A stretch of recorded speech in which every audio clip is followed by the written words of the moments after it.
भस्म धारण करणार आहे, हे गळ्यात माझ्या साप आहे, भिक्षा मागून खातो मी, वगैरे वगैरे.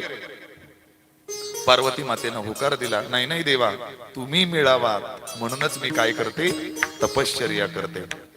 मग ठरलं आता देवाचं लग्न. देवाचं लग्न ठरलं. अगदी 5 मिनिटात आपल्याला भगवान शिवजी आणि पार्वतीचा विवाह या ठिकाणी संपन्न करायचा आहे. आयोजकांनी तयारी करायची. 2 पाठ, अक्षता, हार, अंतरपाठ या सगळ्याची आपण तयारी करून ठेवायची.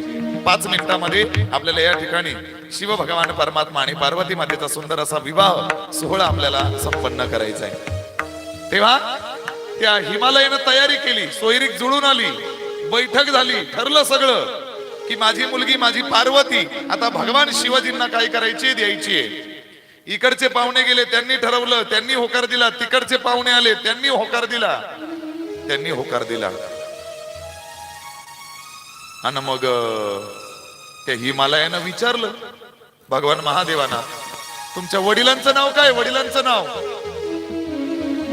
भगवान महादेव म्हणतात, माझ्या बापाचाच काही नाहीये, माझ्या बापाचा पत्ताच नाहीये म्हणले, पत्ताच नाहीये. नारद महर्षी मध्यस्थी करतात, समजावून सांगतायत की भगवान महादेवाला आदी नाही आणि भगवान महादेवाला अंत नाही, त्याचा जन्मही नाही आणि त्याचा शेवटही नाही. अशा पद्धतीने भगवान महादेव आहे आणि त्याच्यामुळे त्यांना बाप नाही, त्यांना आई नाही, त्यांना आई नाही. सगळ्या प्रकारे समजून सांगल्यानंतर हिमालयाच्या लक्षात आलं एका अत्यंत महत्वाच्या आणि देवते बरोबर विवाह संपन्न होतोय. आणि मग सर्वजण या ठिकाणी अंतरपाठ धरायला, हा दोघांना जोडीला ही तयारी झाली. सगळं पत्रिका छापल्या, मंडप टाकला, सगळ्यांना आमंत्रण दिलं, आचारी ठरवले, सगळं काही झालं. मग नारद महर्षींना बोलवून म्हणले, नवरदेवाला कपडे कोणते घ्यायचे, कपडे नवरदेवाला कपडे कोणते घ्यायचे. म्हणले नवरदेवाला कपडेच घालत नाही म्हणले आमचा नवरदेव. अरे असं काय करतं म्हणले, कपडे घालत नाही तो का बिना कपड्याचा इथं येईल का. इकडे भगवान महादेवाकडे तयारी झाली. सगळे देव ऋषी ब्राह्मण सगळे जणांनी देवाची तयारी करायला घेतली. देवाचा मेकअप करायला घेतला. मेकअप कसला मेकअप होता देवाचा, स्मशानातली राख लावली तोंडाला, राख, देवाचा मेकअप, देवाचा मेकअप, राख लावली तोंडाला.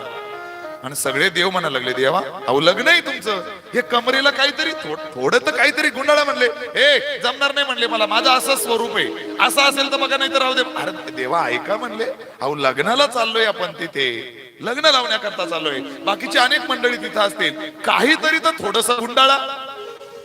आणि म्हणून थोडस कंबर झाकण्याकरता देवानं काय केलं, व्याघ्रांबर परिधान केलं.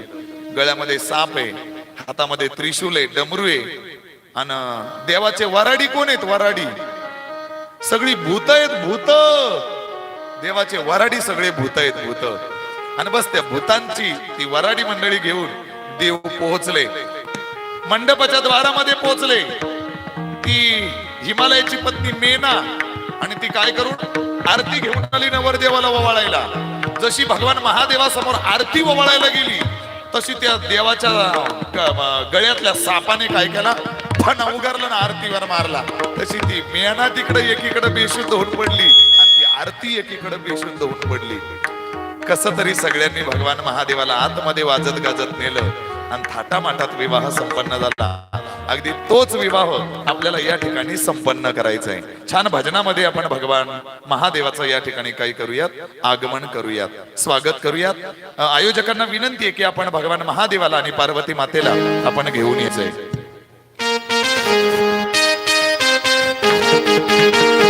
मध्येच कोणी उठू नका, मी देवा सांगेल तेव्हाच आपण उठायचंय.